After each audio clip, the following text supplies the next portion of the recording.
What's up out there? I am currently sitting at what I think is the final boss of Act 1 in Path of Exile 2, and I have a bunch of recommendations for getting through Act 1. So the first thing we need to start off with is which class to pick. Now, I started off with a warrior, transitioned over to a witch, and then ended up with a sorceress. I am currently at a level 17 sorceress right now, and I have never been happier running the sorceress. So, from best to worst, I think the sorceress has a really strong start, and it's because she has access to spark. Lightning damage seems very strong in Act 1. I don't know if it's going to continue on down the road that way, but it seems very strong, stronger than everything else that I've tried so far, which hasn't been all of everything. But from what I've tried, sorceress seems to be the strongest. Ranger with lightning arrow, because the ranger starts with lightning arrow, she seems really strong too. She may rival the sorceress as well. I'm not sure. Basically, I started warrior, went to witch, got stalled out in witch. I stalled out with the warrior fastest. I stalled out with the witch slightly after that. And then the sorceress, I'm all the way. Now, I've had zero problems. I had 3 deaths in this campaign so far up until the final boss here. I don't remember what those deaths were, but I was dying to bosses with, I was dying to the cemetery bosses with the witch. Just couldn't cut it. This build tore them apart, and that's because of the lightning damage. So sorceress and ranger are probably the top 2 choices. Definitely sorceress is number 1 for me. Monk didn't seem bad. It's a close quarters melee combat skill, but I don't remember what it's called, but one of the starting skill that you get did lightning damage, and that seemed fairly strong. The witch was decent, but like I said, I kind of stalled out on it. The mercenary, I don't know where to feel about him. He's ranged, which is got some positives to it. If you can get some lightning damage in there, that would be great, but I'm not entirely sure what that build looks like, so it's kind of towards the bottom.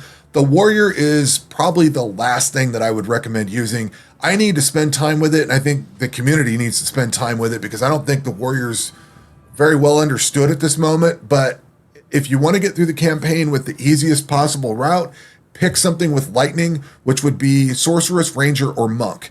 Now, this build that I have going on here is running Spark, Flame Wall, and Orb of Storms. So what I'm doing is dropping an Orb of Storms, dropping a Flame Wall, and then casting Spark through the Flame Wall.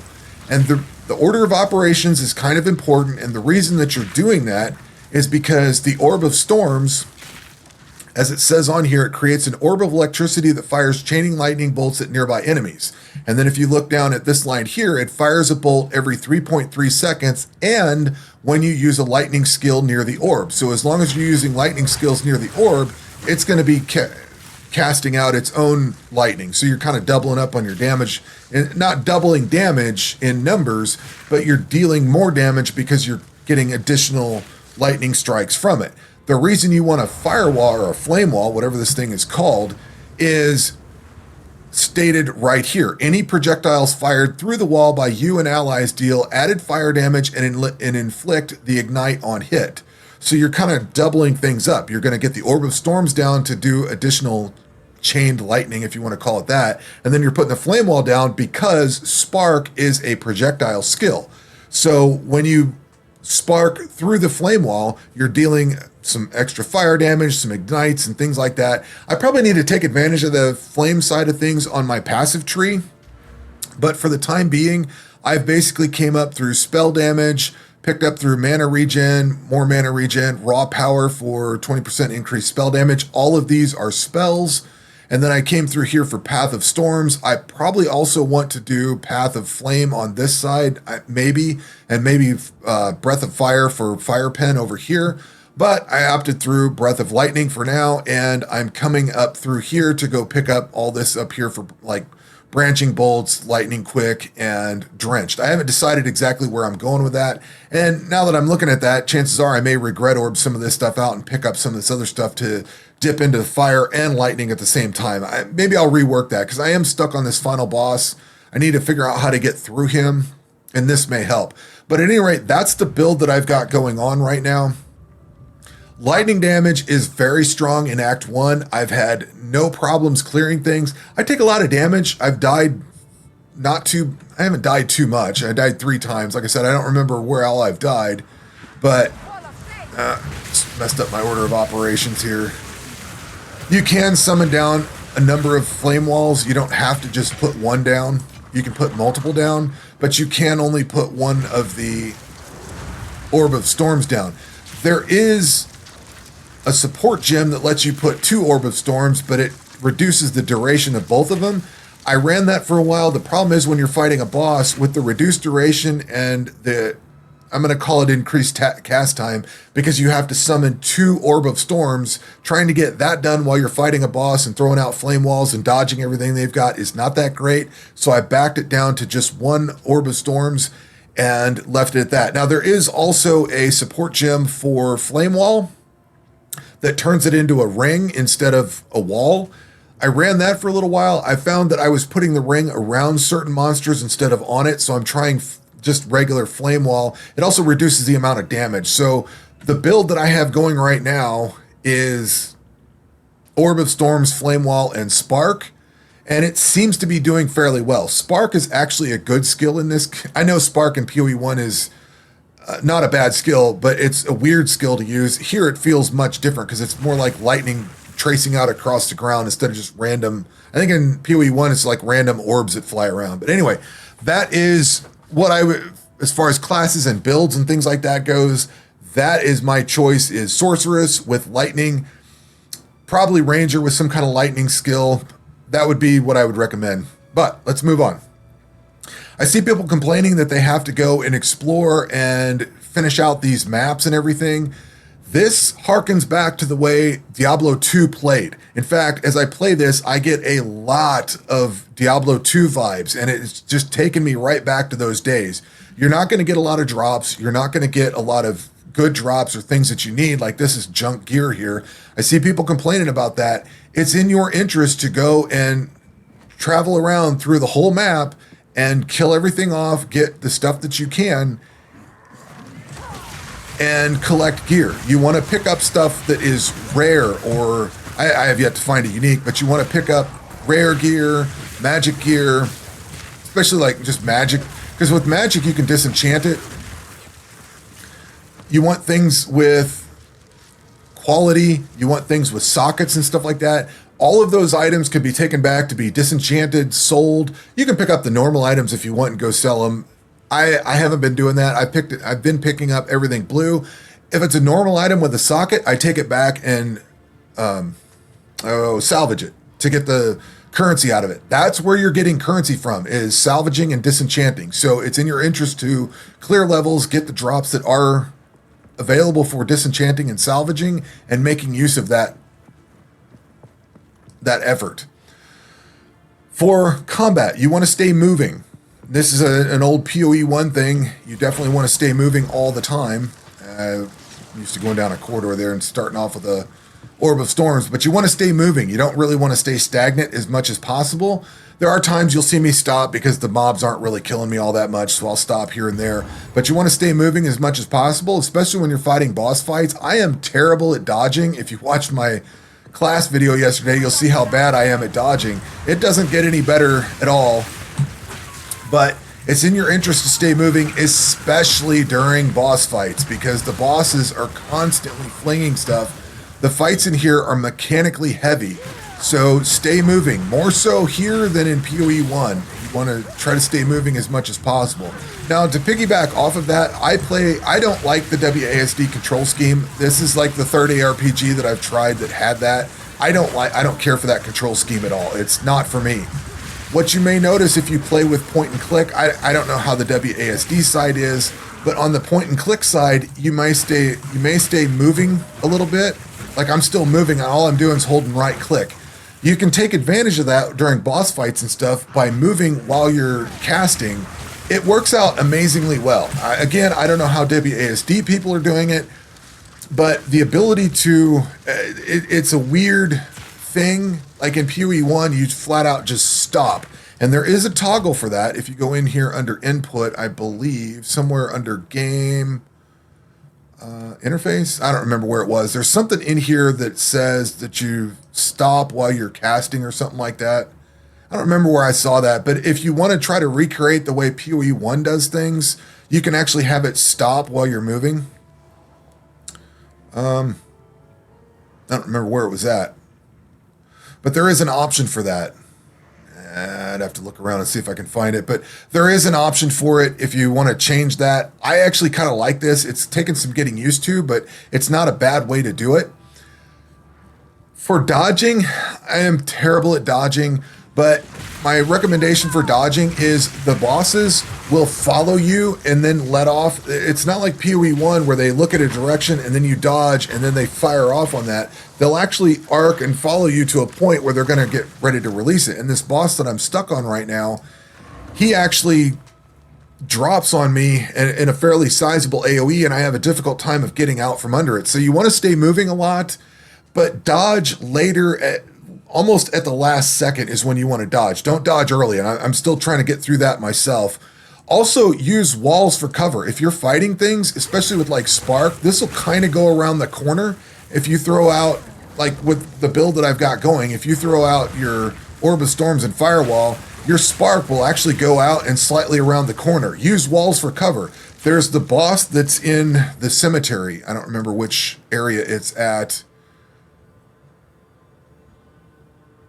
I don't think it's the mausoleum. It's in the Cemetery of Eternals. It's the final guy that you fight in there. He's in a big square. You can actually kite him around, and what I was doing is dropping an Orb of Storms, dropping some Flame Wall, and then just running around. As I got around the corner and he would stop to do things, I would throw out my Spark and try to hit him around the corner. It's a little bit slower of a fight, but you can kind of keep him around the corner like that. And same thing with mobs. You can keep him around the corner like this. Also, pay attention to chests. You see a blue chest and a yellow chest. These are going to offer different items based on what they are. Obviously, this is new. This is not the way PoE 1 is. All chests are just plain white in PoE, so it looks like you're going to get probably more items out of a blue or yellow one, so keep an eye out for those. Definitely explore the areas and get stuff like that. Don't forget to replenish your stuff in town at the well. I keep forgetting about that. And then, while we're talking about the mapping section, if you are new to Path of Exile, if you go to a waypoint and hold the control key, or if you click on this, you will get teleported to this, okay? You will get teleported to this area. If you're on the waypoint screen and you hold the control key down, it will give you the option of creating a new instance.